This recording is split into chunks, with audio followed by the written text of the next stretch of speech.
wabarakatuh. Perkenalkan, nama saya Jia Naudi, jurusan Manajemen Pendidikan Islam semester 6 di Yayasan Sultan Amai Gorontalo. Kali ini saya akan mewawancarai seorang guru yang bernama Ibu Titin Umar SPD, seorang guru TK Purnama di Kelurahan Uluhuta. Saja pada pertanyaannya, yang pertama, bagaimana cara mengembangkan sumber daya manusia melalui pendidikan dan pelatihan di sekolah? Terima kasih atas pertanyaan. Kalau mengembangkan sumber daya manusia yang ada di sekolah, kalau sama saya yang di TK itu, karena anak-anak TK belum ada ini, dan kita hanya pengenalan dulu bagaimana kita bisa menggerakkan sumber daya manusia yang ada di TK, apalagi anak-anak masih usia dini. Kalau masih anak usia dini itu mereka masih pengenalan lingkungan, sekolah, guru, dan apa yang ada di lingkungannya itu. Kalau beda dengan sekolah-sekolah yang ada sudah tingkat dasar, tingkat menengah, mereka sudah tahu. Kalau SD, kalau TK itu mereka masih anak usia dini, masih menerapkan sumber daya manusia itu dari kita guru yang ada di sekolah. Yang dari itu strategi apa saja yang dilakukan untuk mengembangkan sumber daya? Nah, kalau strategi yang ada di sekolah, di umumnya pada TK itu kita hanya mengambil strategi yang ada di lingkungan. Misalnya dalam pembelajaran itu kita ambil tema, misalnya tema alat komunikasi. Jadi apa yang ada terkait dengan alat komunikasi itu kita ambil, misalnya strategi yang kita ambil di situ seperti alat dan medianya itu seperti alat komunikasi radio, kemudian ada handphone, kemudian ada televisi, dan itu akan diperkenalkan kepada anak-anak mana yang bisa didengar dan mana yang bisa dilihat.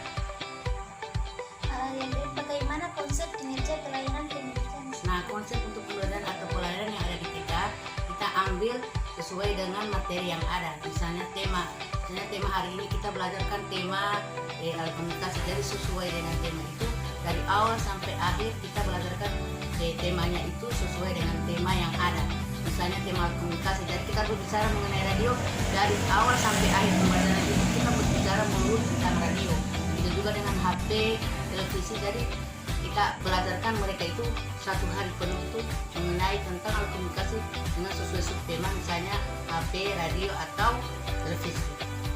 Dan metode pembelajaran apa yang digunakan? Nah, metode pembelajaran yang diberikan kepada anak-anak khususnya TK itu metode demonstrasi, berbicara, kemudian demonstrasi seperti pantomim.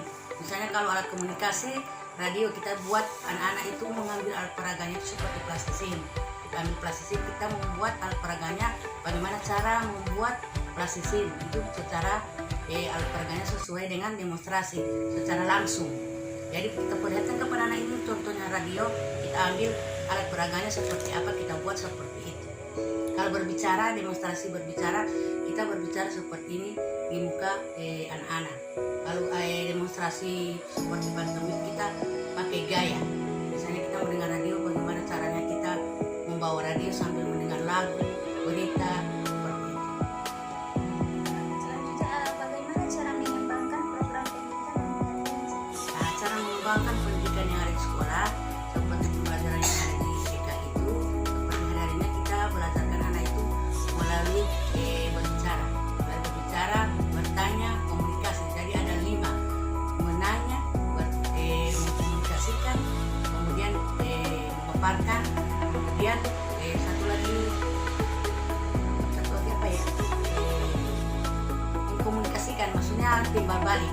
Jadi apa yang guru ceritakan diulangi oleh anak, seperti itu. Jadi kepada anak dan guru itu ada timbal balik. Jadi guru di samping bercerita, anak mendengar, kemudian diulangi. Apa yang diceritakan oleh guru diulangi oleh anak. Jadi ada timbal balik, seperti itu. Terima kasih atas Sama-sama. waktunya Ibu untuk wawancara kali ini. Baik, itulah hasil wawancara hari ini. Baik, itulah hasil wawancara saya bersama Ibu Titin Umar SPD, seorang guru TK Purnama di Kelurahan Uluhuta. Sekian dari saya, wabillahi taufiq wal hidayah. Wassalamualaikum warahmatullahi wabarakatuh.